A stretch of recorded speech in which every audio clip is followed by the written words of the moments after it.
Capítulo 3. Esta mañana continúo con lo que empecé hace unos meses atrás durante nuestro tiempo de la Santa Cena, y es enfocarnos en las distinciones de nuestra fe cristiana, particularmente nuestra fe evangélica, que es sinónimo a lo que es la fe bíblica, en contradistinción con otras representaciones de grupos o denominaciones o religiones que profesan ser cristiano. A lo mejor son considerados en una manera técnica por eruditos y esos que estudian la religión como religiones cristianas, pero al fin no llevan y no apoyan y enseñan doctrinas bíblicas. Entonces, hay doctrinas que pueden tener en común con algunos de estos grupos, pero al fin y al cabo hay ciertas doctrinas que son fundamentales y han sido doctrinas que se han identificado con la fe evangélica. La fe evangélica algunas veces se conoce como un movimiento político, un movimiento social, moral en nuestra sociedad, pero al fin y al cabo la fe evangélica y los evangélicos deben ser identificados por sus doctrinas, lo que enseña la Biblia y lo que hace a esos cristianos evangélicos y la fe evangélica. Y entonces vimos la primera vez que es la autoridad de la Biblia, que si creemos que la Biblia es inspirada plenariamente y verbalmente por Dios y como resultado es totalmente inerrante, entonces así que la Biblia es no solo la palabra de Dios, pero es la autoridad de Dios. Es la palabra autoritaria de Dios. Entonces creemos en la autoridad de la Escritura sobre la iglesia entera, la iglesia cristiana entera. En la Reforma eso se llamaba como sola Escritura. Solo la palabra de Dios, solo las Escrituras son las palabras de Dios y tienen autoridad sobre todos los cristianos, incluyendo sus líderes en la iglesia cristiana. También otra doctrina que distingue a los evangélicos y lo que es una doctrina bíblica y fundamental es la depravación total del hombre. La depravación total del hombre. Hasta en la iglesia católica no creen en la depravación total del hombre, hasta creen que los ritos y como se llaman los sacramentos de la iglesia pueden limpiar el hombre, especialmente en el bautismo del bebito o del infante, puede borrar el efecto del pecado original del hombre. Si uno va y si uno estudia más la influencia de Pelagio sobre la iglesia católica, la doctrina de la iglesia católica, Pelagio ni creía en la doctrina de la depravación del hombre. Él pensaba que el hombre, por lo menos en su mente, él estaba bien o bueno, su mente no era afectado por el pecado. Pero vemos en la Biblia y vimos en Romanos capítulo 3, versículos 9 al 20, que el hombre es totalmente afectado por el pecado. No es tan pecaminoso como pudiera ser, pero todos los aspectos de su existencia, sea su inteligencia, sus emociones, su voluntad, y hasta su cuerpo también está todo afectado por el pecado, la presencia del pecado. Entonces él posee una naturaleza pecaminosa y por eso él peca y y está bajo la condenación de Dios sin tener salvación en Cristo. Aparte de la salvación en Cristo Jesús y estar unido a Él espiritualmente. Eso lo vimos en Romanos capítulo 3, versículo 9, que dice ahí, en ninguna manera pues hayamos acusado a judíos y a gentiles, que todos están bajo pecado, como está escrito, no hay justo, ni hay aún uno, no hay quien entienda, ni no hay quien busque a Dios. Todos se desviaron, aún se hicieron inútiles. No hay quien haga lo bueno, no hay ni siquiera uno. Y estamos aquí, hacer lo bueno es hacer lo bueno que merece la aceptación de Dios.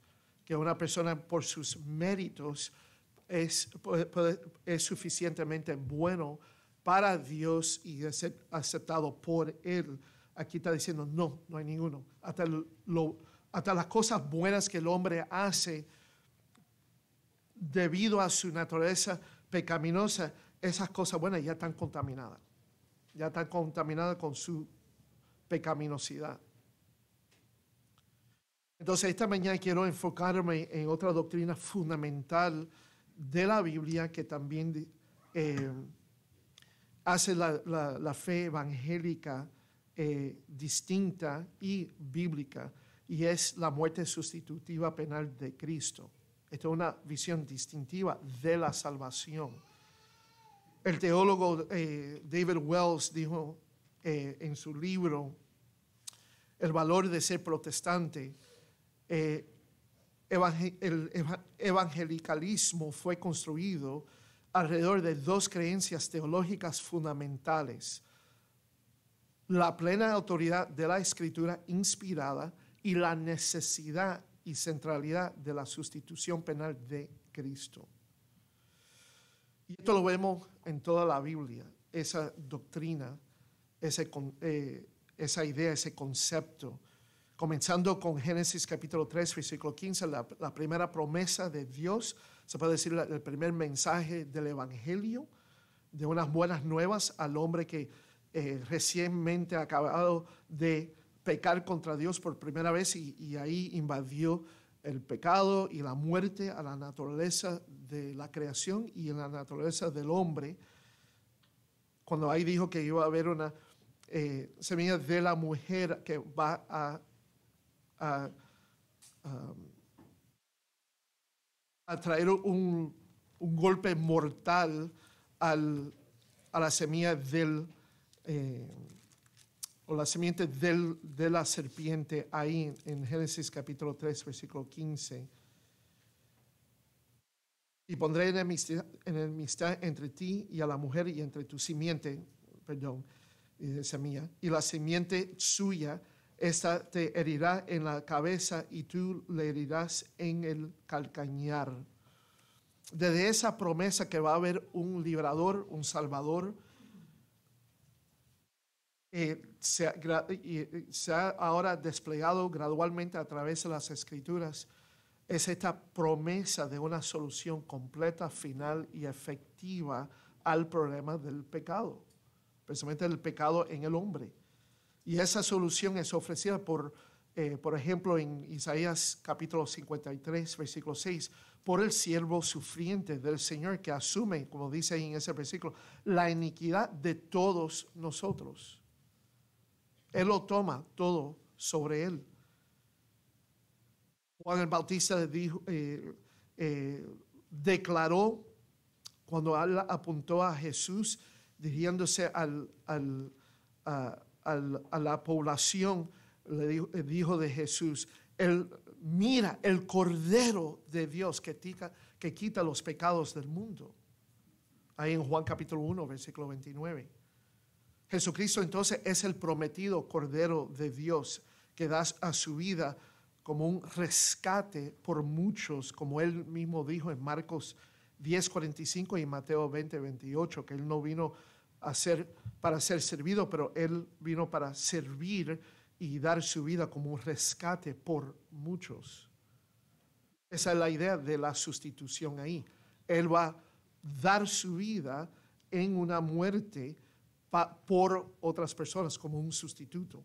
Entonces la Biblia enseña que Él murió en nuestro lugar y llevó la maldición de Dios la ira de Dios por nosotros.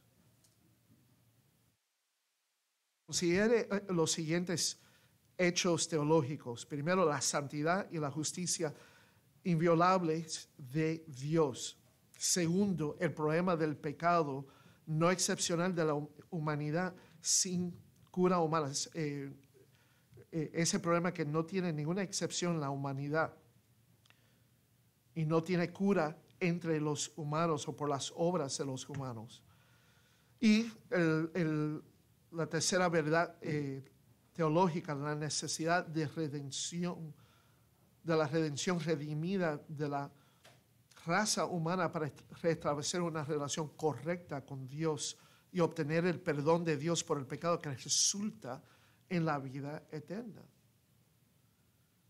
Entonces, ¿cómo puede la humanidad entonces ser rescatada para la satisfacción y no contradecir la santidad y la justicia de Dios? En otra palabra, ¿cómo la humanidad puede ser rescatada para la satisfacción de la santidad y la justicia de Dios? ¿Cómo se puede lograr esto y no violar el amor de Dios también? Porque cuando hablamos de la muerte de Cristo, casi siempre hablamos de la muerte del amor de Dios como la revelada en esa muerte. Pero también tenemos que entender que la justa ira de Dios tiene que ser satisfecha. Entonces, ¿cómo el rescate del hombre por el amor de Dios no contradice la santidad o la justicia de Dios? ¿Cómo eso se puede lograr? La respuesta debe ser que Dios el Padre, por su infinita gracia, misericordia y amor, proporciona un sacrificio que satisface la justa ira de Dios, sostiene la santidad pura de Dios y sostiene su perfecta justicia. ¿Quién puede ser ese sacrificio? Bueno, como ya sabemos de la revelación de la Biblia, particularmente en el Nuevo Testamento, y lo que vamos a ver aquí en Romanos capítulo 3 es solo el Hijo de Dios. El Señor Jesucristo es capaz. Fíjense lo que dice aquí en Romanos capítulo 3, versículos 21 al 26. Pero ahora, aparte de la ley, se ha manifestado la justicia de Dios, testificada por la ley y por los profetas. La justicia de Dios por medio de la fe en Jesucristo para todos los que creen en Él, porque no hay diferencia, por cuanto todos pecaron y están destituidos de la gloria de Dios, siendo justificados gratuitamente por su gracia, mediante la redención que es en Cristo Jesús, a quien Dios puso como propiciación por medio de la fe en su sangre, para manifestar su justicia a causa de haber pasado por alto en su paciencia los pecados pasados, con la mira de manifestar en este tiempo su justicia, a fin de que Él sea el justo y el que justifica al que es de la fe, de Jesús. Esta es la visión completa y bíblica de la expiación o de la muerte de Cristo, la muerte sustitutiva penal del Señor Jesucristo. Cristo murió para apaciguar la ira santa de Dios que estaba contra nosotros y llevó nuestros pecados, la culpabilidad de nuestros pecados, y entonces Él sufrió la ira del Padre sobre Él por tu pecado y por la mía. Hizo llevando entonces la ira que nosotros, de Dios el Padre, que nosotros merecemos, pero que Él, hablando de Cristo, no mereció, para que entonces la justicia activa de Cristo, inmerecida a nosotros, pueda ser imputada a los pecadores creyentes. Es la única otra alternativa para el pecador, si no es esto, para lidiar y traer una solución a su pecaminosidad. El infierno. El infierno. Dios tiene que juzgar el pecador. Hay una expresión común, pero un poco errónea, o por lo menos confusa, a lo menos confusa, si no errónea a lo mayor, que se dice frecuentemente entre por los evangélicos, que Dios odia el pecado, pero ama al pecador. Bueno, eso no es la verdad completa. Dios odia el pecador, pero también lo ama. Él puede odiar al pecador porque Él tiene que juzgar al pecador que es rebelde contra Él y no es arrepentido de su pecaminosidad. Él no solo juzga el pecado de una manera general o aparte, sin juzgar al pecador.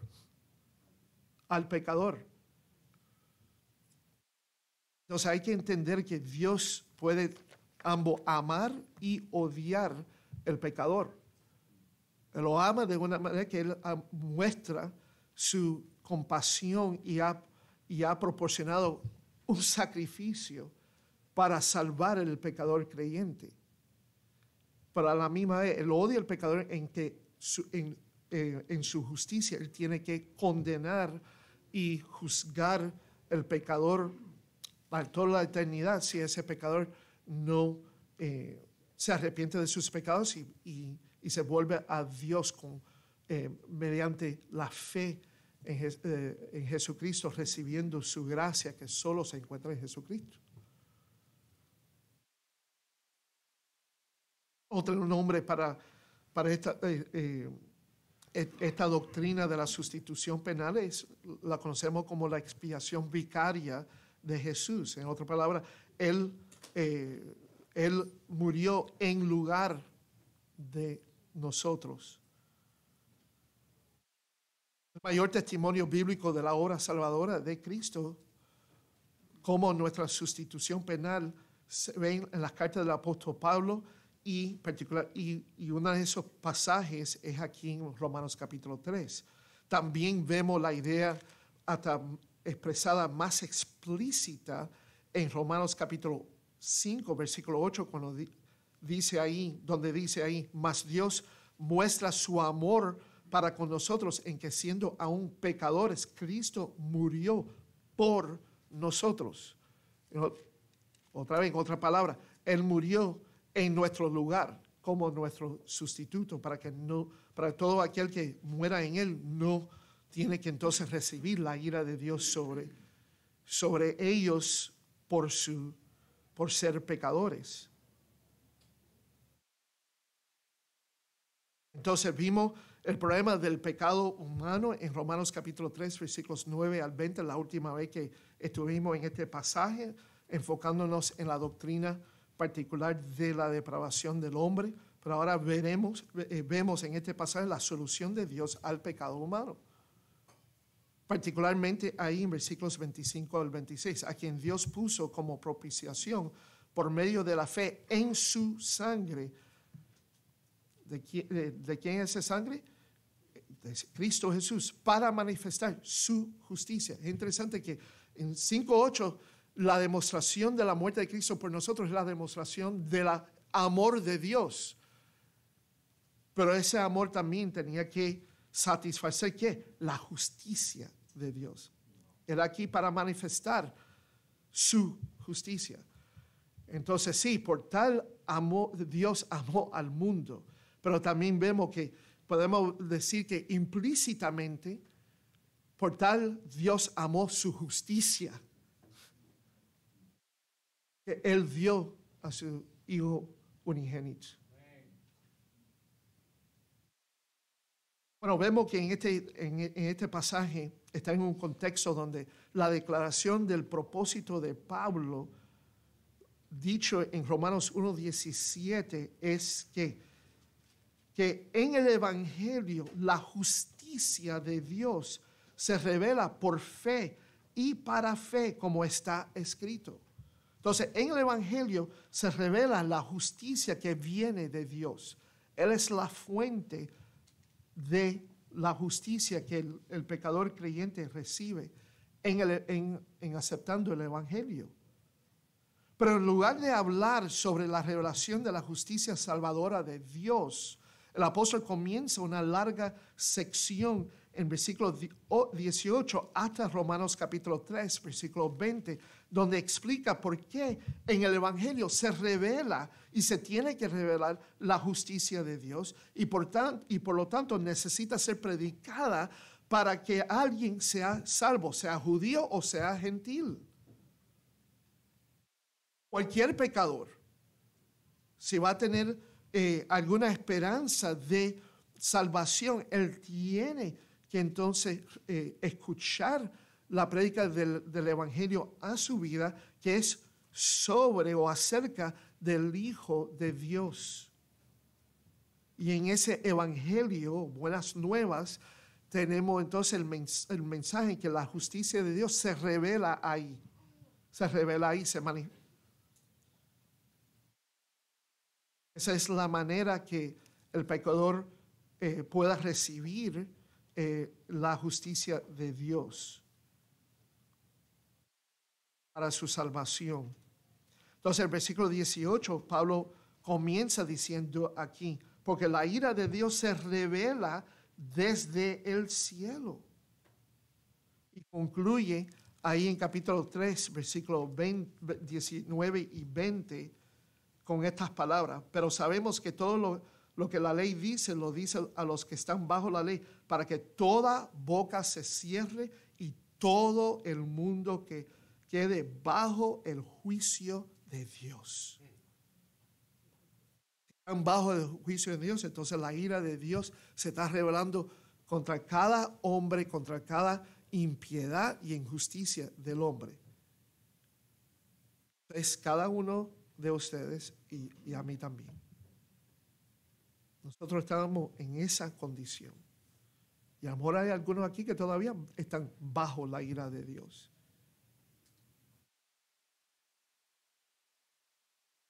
Entonces, todo el mundo quede bajo el juicio de Dios. Entonces, ¿qué pasa ahora con el hombre y con la justicia de Dios? Bueno, entonces ahora Pablo en versículo 21 regresa al tema de la revelación de la justicia de Dios. Pero ahora, aparte de la ley, se ha manifestado la justicia de Dios, testificada por la ley y por los profetas.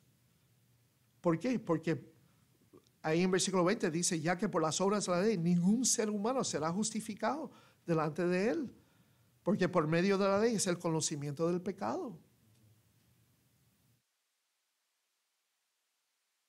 Pero ahora, aparte de la ley, se ha manifestado la justicia de Dios testificada por la ley y por los profetas. Entonces vemos aquí en versículos 21 al 26 que Pablo proporciona aquí un mini doctrina, la doctrina de la salvación en miniatura, en forma miniatura, un resumen de la doctrina de la salvación.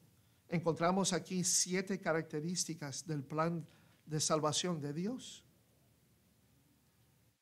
Primero, vemos que es largamente anticipado. Vemos ahí, como leías un momentico desde Génesis capítulo 3, versículo 15, está el pecado del hombre ya manifestado y Dios prometiendo la simiente, que va a haber una simiente de la mujer que se va a revelar. Dice aquí en 3:21, pero ahora aparte de la ley se ha manifestado la justicia de Dios, testificada por la ley y por los profetas. Ese es el Antiguo Testamento. Esas son clasificaciones de las escrituras del Antiguo Testamento. La ley es los primeros libros de Moisés y los profetas son el resto de los libros del Antiguo Testamento. Romanos capítulo 1, versículos 2 y 3. Pablo dice que él fue apartado para el evangelio de Dios, ese evangelio que él había prometido antes por sus profetas en las Santas Escrituras acerca de su Hijo, nuestro Señor Jesucristo. Entonces ya el plan de la salvación de Dios ya fue largamente anticipado en las Escrituras, incluyendo las Escrituras del Antiguo Testamento. No es basado en el mérito personal de la persona, de un humano. No es basado en el mérito personal. Como ya vimos en versículos 9 y 20, que ni por las obras de la ley ningún ser humano será justificado delante de él. Vemos otra vez que Pablo, ahí al inicio del versículo 21, dice, pero ahora aparte de la ley. Otra vez, nada más para enfatizar que es imposible para nosotros crear y mantener una posición inocente ante Dios. Eso es imposible debido a nuestra pecaminosidad. Cualquier buena obra que hagamos ya es contaminada por nuestros pecados. Es imposible tener una posición inocente ante Dios. La tercera característica es que es de la plan de salvación de Dios, es que es recibida por fe y no por obras. Y no es ganada por obras, pero recibida por fe. Dice ahí en versículo 22, la justicia de Dios por medio de la fe en Jesucristo para todos los que creen en Él. En otra palabra, se ha manifestado la justicia de Dios por medio de la fe. El pecador creyente ahora recibe y es manifestada la justicia de Dios en su vida. ¿Por qué? Porque está unido al Señor Jesucristo. Su objeto de su fe es Cristo Jesús. Él confía en los méritos de Cristo Jesús, no en sus propios méritos. Porque por sus propios méritos es imposible estar inocente, tener una posición inocente delante de Dios. Fe es confiar o tener una cierta confianza en una persona específica, en este caso en Cristo Jesús. Y Él es el objeto de nuestra fe y el objeto de nuestra esperanza. Para conocer a Dios, para estar reconciliado a Él, tener paz con Él y ser librado de su condenación santa y justa sobre nosotros.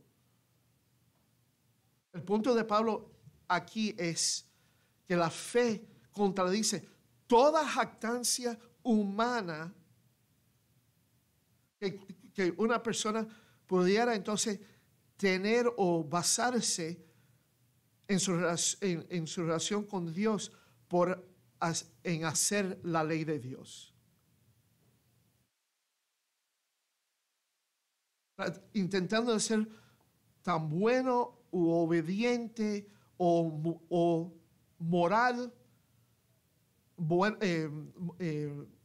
tener una buena moralidad o sentido moral en su vida, como sea posible en su vida. Pablo dice, eso no puede ser. Se necesita recibir la manifestación de la justicia de Dios mediante la fe, por medio de la fe en Cristo Jesús.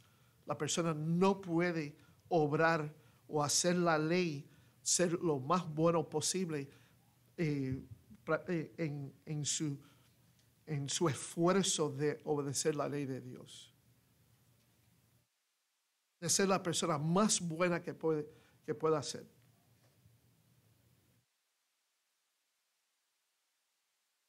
Entonces la justicia de Dios es recibida, no trabajada, no obrada, no merecida o ganada, solo es recibida solo a través de la fe como un regalo de Dios en Cristo Jesús. Eso lo vemos también en versículo 24, cuando dice ahí, siendo justificados gratuitamente por su gracia. La repetición ahí es intencional. ser justificados delante de Dios, tener una posición inocente o justa delante de Dios, es un regalo de Dios que solo se puede recibir por la fe en Cristo Jesús. Porque esa justicia se encuentra en Cristo Jesús. Entonces uno es justificado o declarado justo por Dios el Padre, porque ha imputado la justicia de Cristo en la vida, a la vida del pecador creyente, en la cuenta del pecador creyente. Entonces, no solo que el plan de salvación es largamente anticipado y no es basado en el mérito personal y es recibida por fe, pero es centrado en Cristo Jesús. Fíjense lo que dice ahí en versículo 22.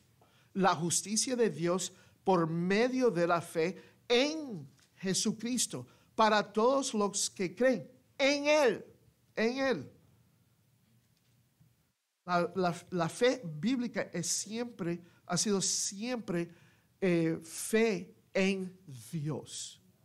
En Dios. Lo que ahora vemos revelado en la Biblia, particularmente en el Nuevo Testamento, desde la encarnación de Dios el Hijo y después de su muerte, resurrección y ascensión, que ahora la salvación es por gracia mediante la fe en Dios el Hijo. ¿Quién es? ¿Quién es? Jesús. Jesús. Solo Jesús. Hechos capítulo 4, versículo 12.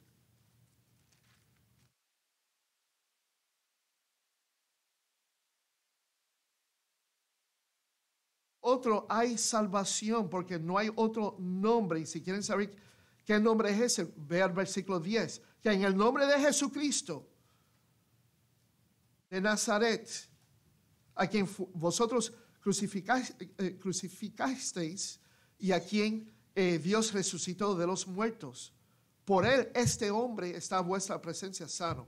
Entonces, volviendo al versículo 12. Y en ningún otro hay salvación porque no hay otro nombre. El nombre de Jesucristo, de Jesús, bajo el cielo, dado a los hombres en que podamos ser salvos. Hechos capítulo 16, versículo 31. El carcelero ahí de Filipo, Pablo, el carcelero de Filipo le preguntó a Pablo y a Silas, ¿qué debo hacer para ser salvo?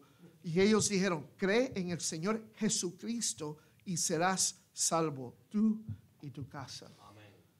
Y otra vez, volviendo a Juan capítulo 3,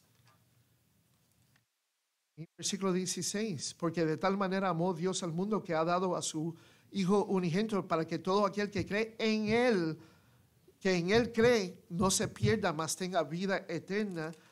Y luego ahí en el fin del capítulo, Jesús dijo esto: el que cree en el Hijo tiene vida eterna, pero el que rehúsa creer en Él, en el Hijo, no verá la vida, sino que la ira de Dios está sobre él. La idea es que está todavía sobre él.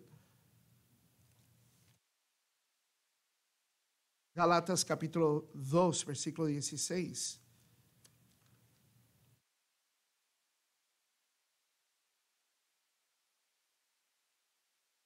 Sabiendo que el hombre no es justificado por las obras de la ley, sino por la fe en Jesucristo, es la idea del genitivo ahí.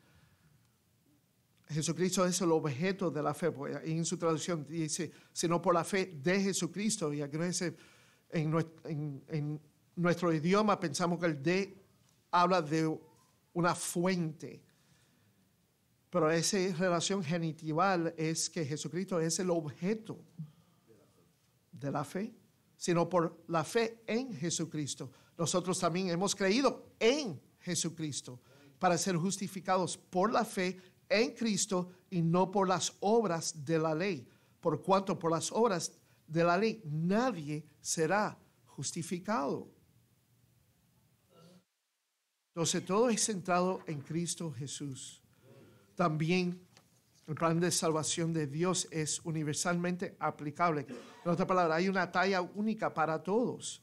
Fíjense lo que dice aquí. La justicia de Dios por medio de la fe en Jesucristo para todos los que creen en Él. No hay distinción entre judío y el griego o el gentil. Hasta Pablo lo dijo en 1:16.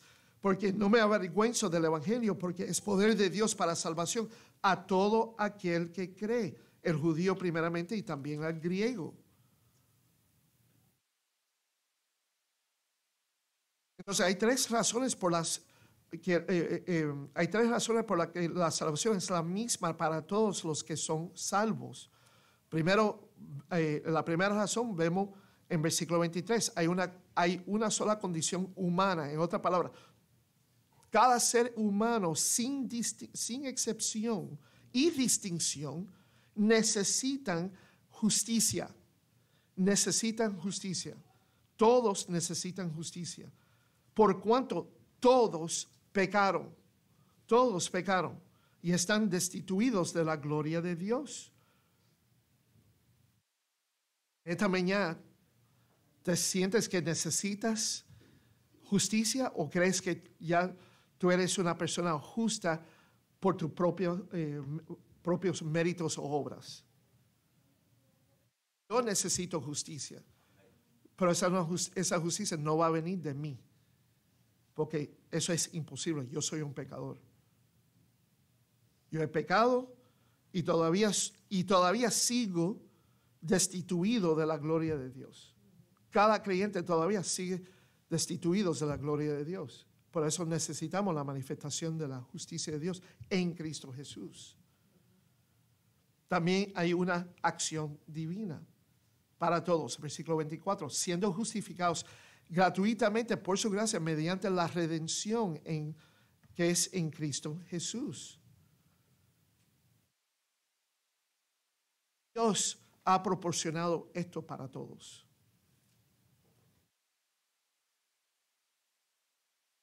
Y ha proporcionado justificación, donde Él declara el pecador creyente, el pecador impío justo al imputar o acreditar la culpabilidad del pecador a Cristo y la justicia perfecta de Cristo al pecador.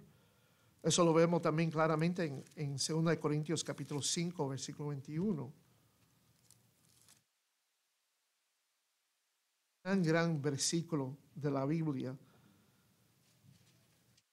Versículo rico en doctrina, solo en pocas palabras.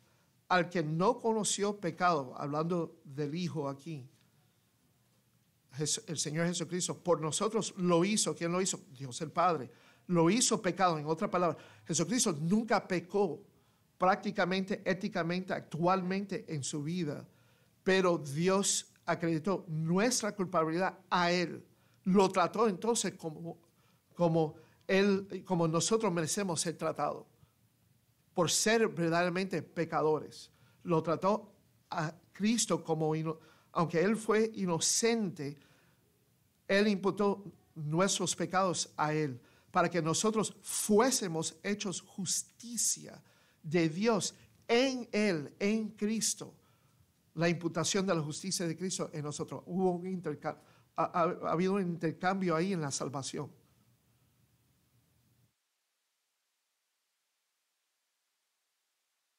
Y entonces hay un solo precio de pago, versículo 24. Siendo justificados gratuitamente por su gracia mediante la redención que es en Cristo Jesús. La idea de redención es comprar.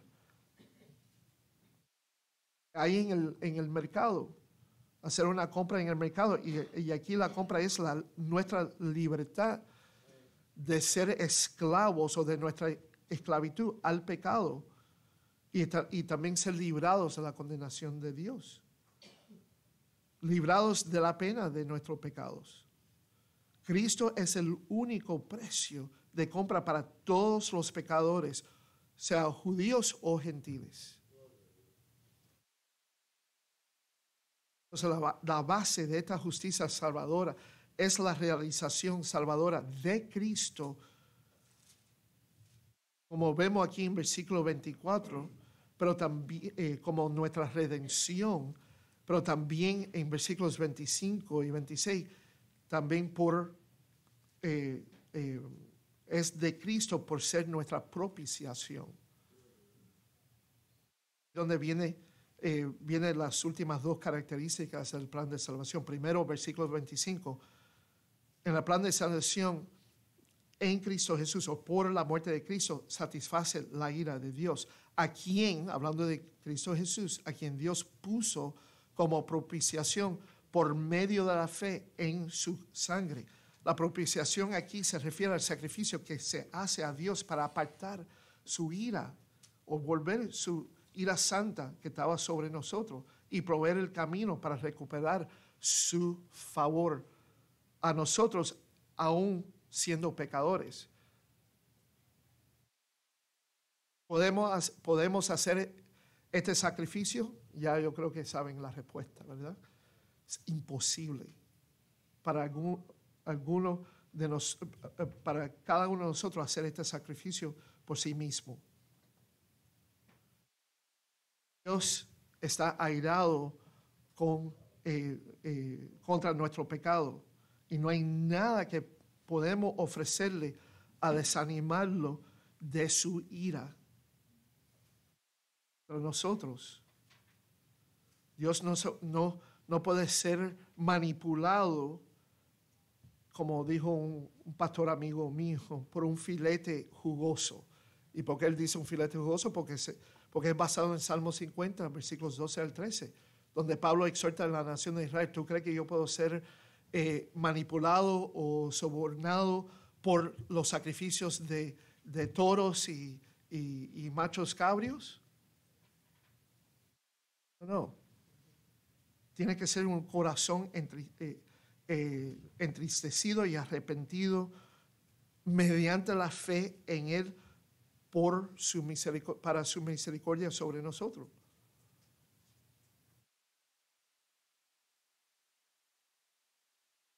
Tanto el que ofrece como el sacrificio tiene que ser impecables e infinitamente satisfactorios. Se hace un sacrificio que evita la ira, pero es Dios mismo quien provee y de hecho se convierte el sacrificio que satisface o agota su ira. Es Dios el Hijo que lo hace. Este teólogo R.W. Dale dijo esto, citado por John Stott en su libro La Cruz de Cristo: la misteriosa unidad del Padre y del Hijo hizo posible que Dios sufriera e infligiera sufrimiento penal. Ahora vamos al tema. La séptima característica del plan de Dios es que el plan de Dios incluye un sustituto.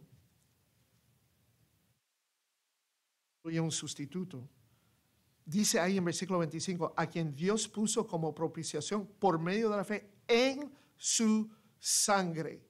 En su sangre. El hecho de que Él pagó, que Cristo pagó aquí hablando la redención con su sangre, habla ineludiblemente que es su sacrificio, su muerte fue algo penal y sustitutiva. Recuerdan como dice Romanos 6:23, que la recompensa del pecado es que la muerte. Es muerte. La muerte es la pena del pecado. Y para pagar esa penalidad hay que hacer un sacrificio sirviendo como sustituto del pecador. Un sustituto apropiado.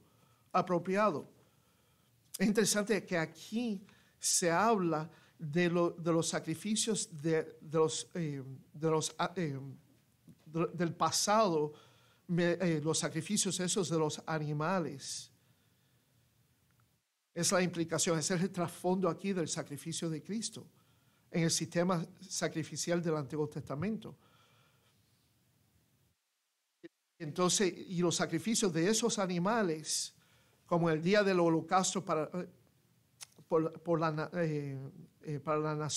en la vida de la nación de Israel, fue innegablemente de naturaleza sustitutiva.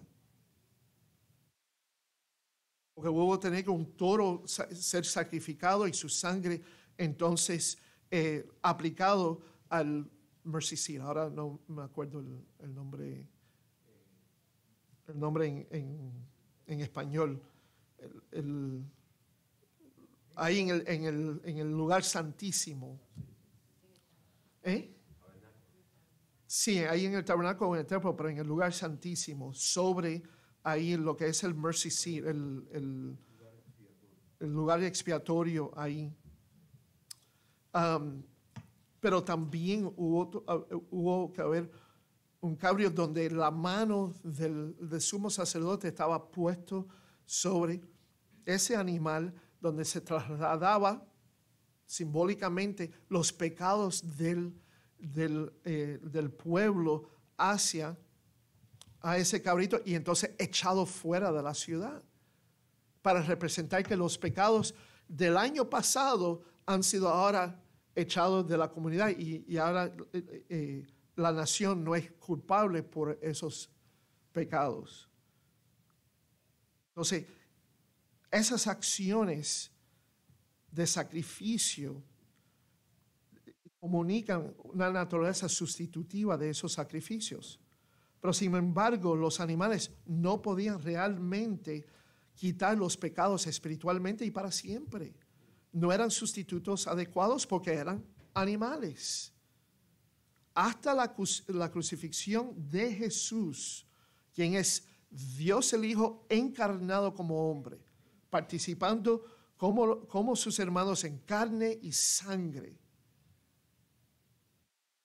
Dios perdonó los pecados sin realmente tener hacer expiación por ellos. Los sacrificios de animales eran solo una imagen del evangelio. Entonces la pregunta que uno a lo mejor hace es cómo fueron perdonados los creyentes del Antiguo Testamento. Dios los perdonó sobre la base de la obra de Cristo por venir. Antes de eso, cada vez que se realizaba un sacrificio de animales, Dios escribía un IOU, un deber, una nota de obligación a Él mismo. Así mismo, anticipándose que Él mismo va a hacer una expiación o un sacrificio a través de la sangre de su Hijo, Jesucristo. Entonces, aquí hablar que Él manifestó su justicia o puso como propiciación a Cristo Jesús en medio de la fe en su sangre, es hablar de Cristo, de su muerte en la cruz como un sustituto del pecador. La muerte de Jesús no fue para nosotros un sentido algo general, no fue simplemente para identificarnos con nuestros sufrimientos, no fue simplemente para dar un ejemplo de cómo confiar en Dios en medio de la injusticia. Jesús murió llevando la ira de Dios para que tú y yo no tuviéramos que hacerlo. El precio, porque si lo teníamos que, si se espera que nosotros seamos suficientemente justos o que pudiéramos ofrecer nuestro sacrificio, entonces la justicia de Dios no se pudiera ser manifestada en nuestra vida. Todavía hubiéramos estado bajo la ira de Dios. Entonces el precio que la justicia de Dios requería, Él determinó pagarse a sí mismo. Esa es la doctrina de la sustitución penal. Amén. Y eso es lo que vamos a celebrar y proclamar simbólicamente a través de la Santa Cena. ¿El qué? El propiciatorio. El mercy seat. Gracias.